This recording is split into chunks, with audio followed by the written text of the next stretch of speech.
a construção da autoridade, eu vejo muitas vezes assim como um muro, né? Com pequenos tijolos, pequenas partes que vão compondo.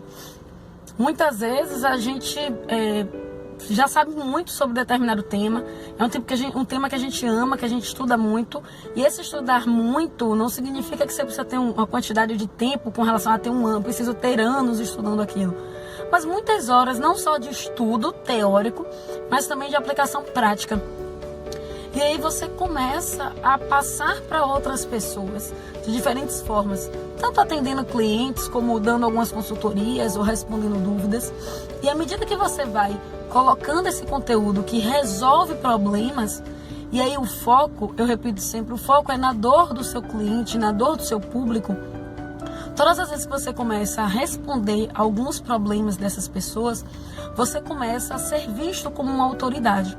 Você é visto como alguém que é capaz de solucionar determinado problema.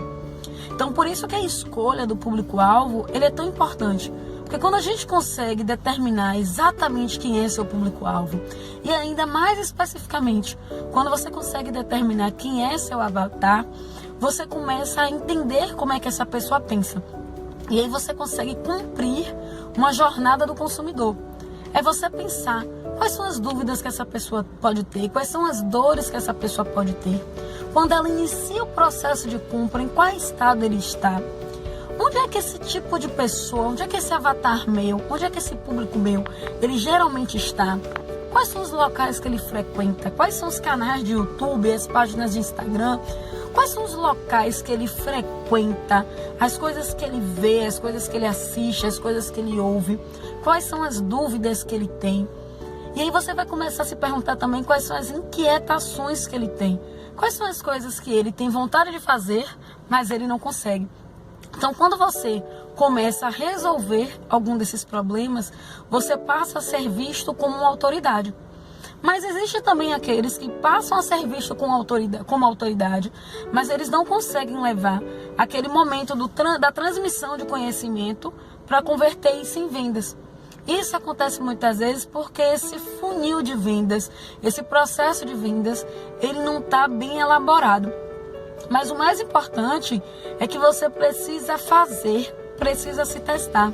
Porque o mais legal de quando a gente monta um funil de vendas e pensa nesse processo de vendas é que a gente vai ter como testar.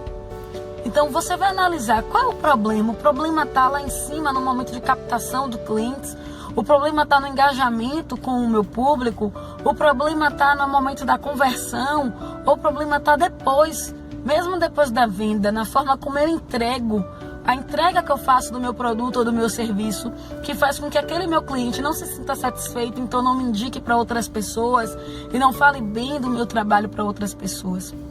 Então, pensar em formar a sua autoridade, em primeiro momento, é pensar não só na autoridade para chegar a vender, é pensar em uma autoridade que ela vem desde o momento de transmitir conhecimento para fazer a captação de mais leads, né, de mais prospects.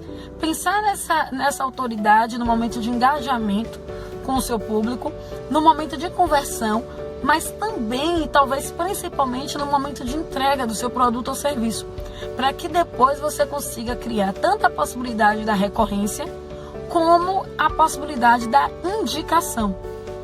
Então, o caminho e talvez a reflexão que eu quero fazer nesse momento é a autoridade como uma chave, não só para captação dos clientes, mas a autoridade sendo vista em todos os processos, em todas as etapas do seu funil de vendas, em todas as etapas do seu processo de vendas.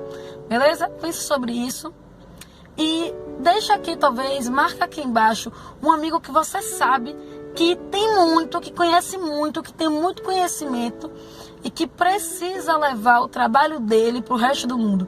Que as pessoas precisam conhecer o trabalho que ele faz e que ele precisa, talvez, divulgar o trabalho dele mais pela internet e vender para o mundo. Porque o mundo precisa conhecer o trabalho que ele realiza também. Certo? Um super beijo. E essa pessoa pode ser também você. Coloque seu nome aí embaixo se você tem certeza que você tem muito a oferecer e a contar para o mundo, e talvez você ainda não tenha montado a sua estratégia para fazer isso, beleza? Fica com Deus, um super abraço.